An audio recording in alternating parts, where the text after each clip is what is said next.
pouvoir faire une visite d'une maison rénovée en vue, je dirais, de l'économie d'énergie, qui, bien sûr, pour les particuliers est un plus puisque ça touche le porte-monnaie.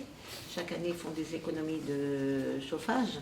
Mais je dirais, on va aussi dans le sens du Grenelle de l'environnement puisque c'est du CO2 en moins dans l'atmosphère.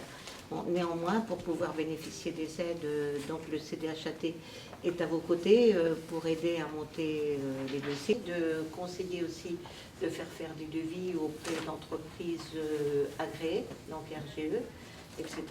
et de transmettre le dossier à l'ANA qui valide, donc avec le montant des subventions allouées en fonction, je dirais, des revenus pour les propriétaires occupants.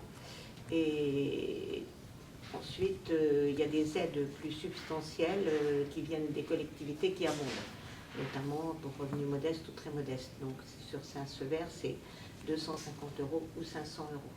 C'est-à-dire qu'aujourd'hui, il y a de l'argent. Il y a de l'argent public en quantité, et aujourd'hui, on a plus un enjeu d'aller mobiliser ces fonds qui sont, pour synthétiser, qui sont à Paris, et les faire descendre dans les territoires, puisque c'est de la qualité de l'habitat, c'est des économies pour les habitants, c'est des travaux pour les artisans, c'est de l'environnement, comme l'a dit Madame Desmottes, etc. Aujourd'hui, on s'aperçoit que tous les fonds qui sont mis à disposition des territoires ne sont pas consommés. Et les enjeux d'économie d'énergie, aussi de limitation des gaz à effet de serre, ne sont pas complètement atteints aujourd'hui au niveau national. Donc c'est dans ce cadre-là, si je puis dire, que la communauté de communes nous a missionnés pour essayer de renforcer le lien avec la population. Il y a énormément de communication qui est faite sur l'amélioration de l'habitat. Il y a de tout, il y a du pic et du carreau, si je puis dire. Il y a des choses sérieuses, il y a des choses qui le sont moins.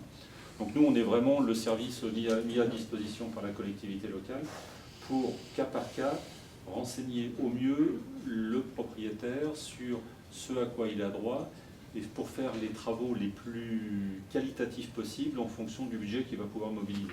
On va aller faire le tour de toutes les aides, donc il y a des aides de l'ANA, de l'État, des collectivités locales, de la région, les caisses de retraite. Les caisses de retraite, certaines banques qui aujourd'hui font des avances, etc.